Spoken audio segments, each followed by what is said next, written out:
बहुत समय पहले की बात है। एक जंगल में किसी बात को लेकर दो बकरियों के बीच झगड़ा हो गया।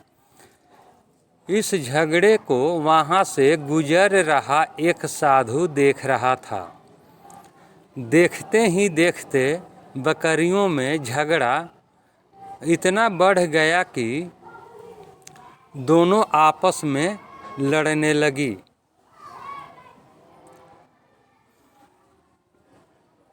उसी समय वहाँ से एक सियार भी गुजरा।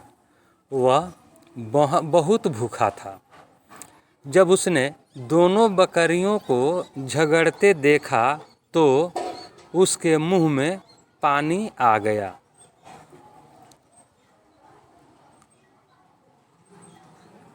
बकरियों की लड़ाई इतनी बढ़ गई थी कि दोनों ने एक दूसरे को लहूलुहान कर दिया।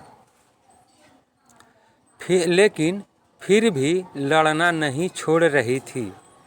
दोनों बकरियों के शरीर खून निकलने लगा था।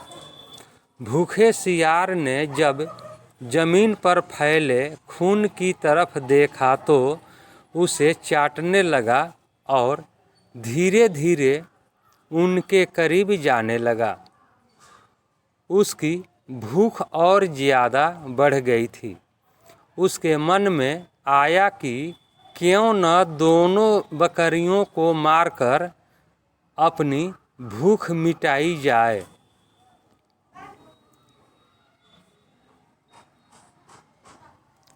वहीं दूर खड़ा साधु यह सब देख रहा था। जब उसने सियार को दोनों बकरियों के बीच जाते हुए देखा तो सोचा कि अगर सियार इन दोनों बकरियों के और करीब गया तो उसे चोट लग सकती है, यहाँ तक कि उसकी जान भी जा सकती है।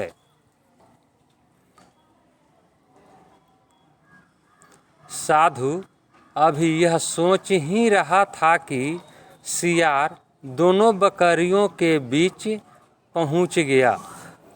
बकरियों ने जैसे ही उसे अपने पास आते देखा तो दोनों ने लड़ना छोड़कर उस पर हमला कर दिया।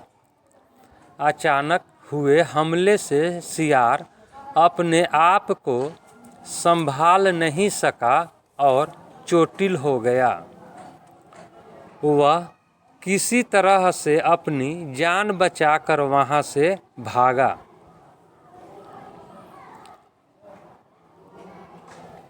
सियार को भागता देख बकरियों ने भी लड़ना छोड़ दिया और अपने घर लौट गई। वहीं साधु भी अपने घर की ओर चल दिया। कहानी से सीख मिलती है कि हमें इस कहानी से यह सीख मिलती है कि कभी भी लालच नहीं करना चाहिए, साथ ही दूसरों की लड़ाई में नहीं कूदना चाहिए। इससे हमारा ही नुकसान होता